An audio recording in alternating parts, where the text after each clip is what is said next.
Good morning, HWC kids.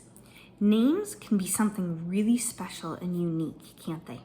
People are given names for a reason, maybe to remember someone really important in their family's lives, or because of something their parents want them to remember about who they are. When Michael and I were pregnant with our babies, we spent hours trying to agree on and decide on a name that we would name our babies.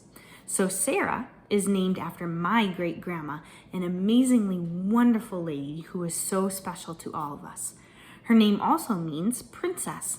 We wanted her to always remember that she's the daughter of the king, God. Samuel's name means God has heard.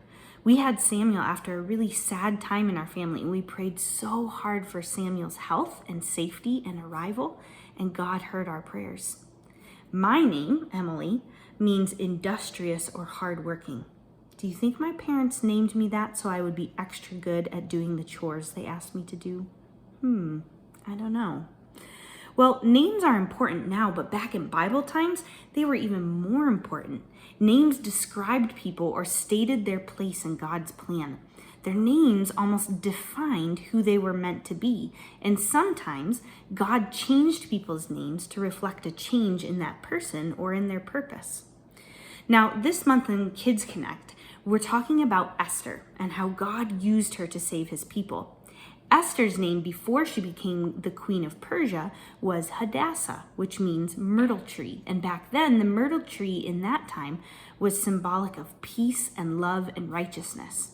Righteousness, if you remember, is doing what is right in God's eyes. When Hadassah became queen, her name changed to Esther, which can mean hidden or concealed in Hebrew, and star in Persian. What do we know about Esther's story? She stood out almost like a star among the other women for her righteousness and her beauty, so she was chosen as the new king of Persia. But she had to hide who she really was, a Jew who loved God, in order to be accepted as the queen.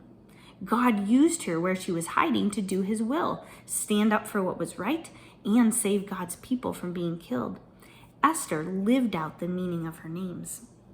In the Bible, in Isaiah 43, God says, "I have called you by name, you are mine." No matter what name your parents have given you, God knows you by name and knows everything about you. He has a plan for you. And no matter if your name is Margaret or John or Bob or Methuselah, whatever it might be, we all have one name in common, God's child. And that name is the one that should change and guide the way that we live and that we show God's love every day. Have a great day.